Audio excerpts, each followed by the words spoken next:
Years ago, I had a business trip to Scottsdale, Arizona.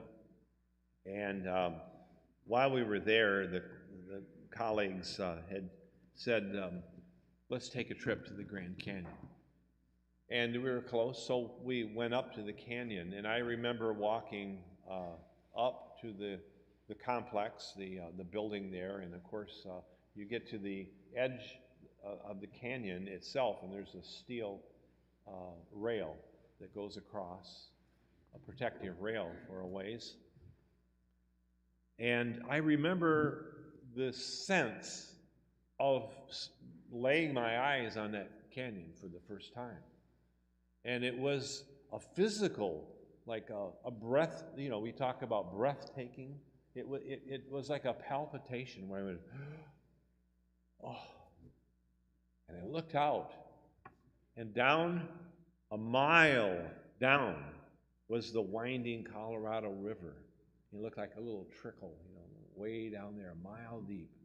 And then you look across and you see the North Rim, and it's 18 miles at the point where we were there. And surveying the whole picture here with the multi-colors, the textures, and the rock, and this great formation. It was awesome. It literally awesome. And as we approach Holy Week, I kind of think that's the way for us to approach this Holy Week, which ends and culminates, of course, in the resurrection. But this awe should drive our Holy Week in our time. Now, throughout the ministry of Jesus, his 3 years, he performed many healings and deliverances and so on. And sometimes, in fact, frequently, he would tell the people early on especially, don't tell anyone. Don't tell anyone. Counterintuitive. I would say, let's proclaim it to the ends of the earth. Don't tell anyone. Why? Because he didn't want his messianic identity out there at that particular time. It wasn't his hour.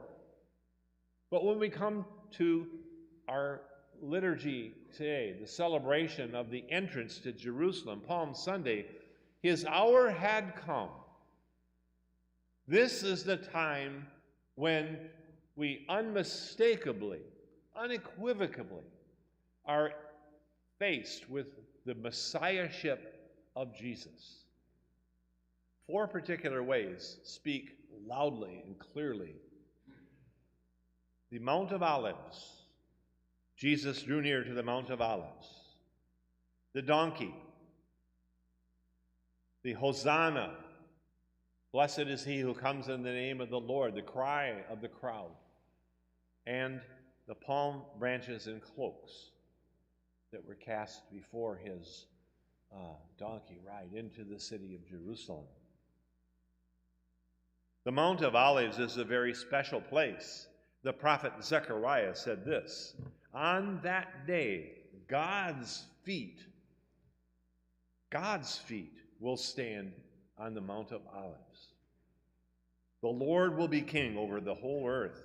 And on that day, the Lord will be the only one, and the Lord's name the only one. The donkey. Jesus mounted a donkey. This also was foretold by Zechariah. Behold, your king comes to you, triumphant and victorious. He is humble and riding on an ass, on a colt, the foal of an ass. He did not come on a war horse in battle array, but rather he peacefully came, riding a donkey, the Prince of Peace, whose eternal kingdom is not of this world. This was foreshadowed centuries before by King Solomon on his coronation as he entered the city of Jerusalem to be crowned king. He mounted a donkey and he rode into the city in the same manner, foreshadowing this event in the life of Jesus. Hosanna!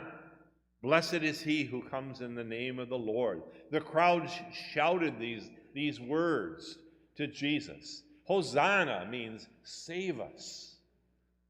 Save now. Grant salvation. These words are directed to God, who only can save.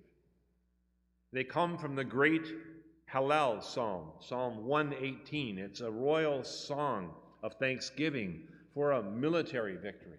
In this case, a messianic victory, announcing his messianic victory, which will be executed soon. The gospel tells us that it infuriated the Pharisees. Why did it infuriate the Pharisees? To the point where they said, tell your disciples, tell the crowd to be silent.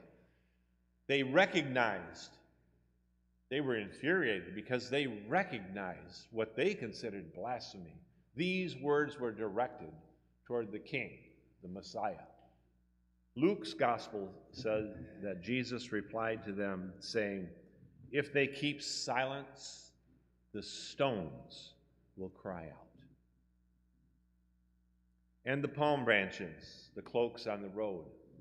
The victory of Jesus is foreshadowed in the life of Simon Maccabeus, a few centuries earlier, who had similarly entered Jerusalem with shouts of praise, the waving of palm branches, to the playing of harps, cymbals, lyres, and the singing of hymns and canticles.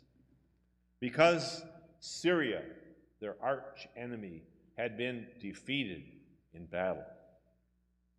Together, these signs, and there are others, together, though, these signs overwhelmingly declare that Jesus is the one.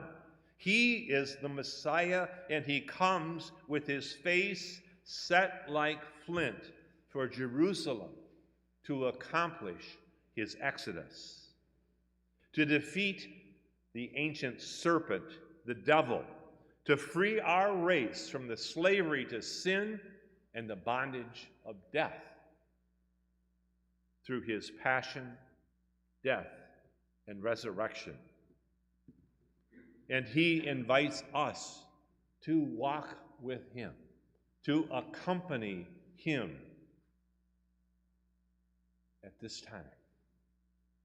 St. Andrew of Crete wrote, let us run to accompany him as he hastens towards his passion, and imitate those who met him then, not by covering his path with garments, olive branches, or palms, but by doing all we can to prostrate ourselves before him, by being humble, and by trying to live as he would wish. God bless you on your Holy Week pilgrimage.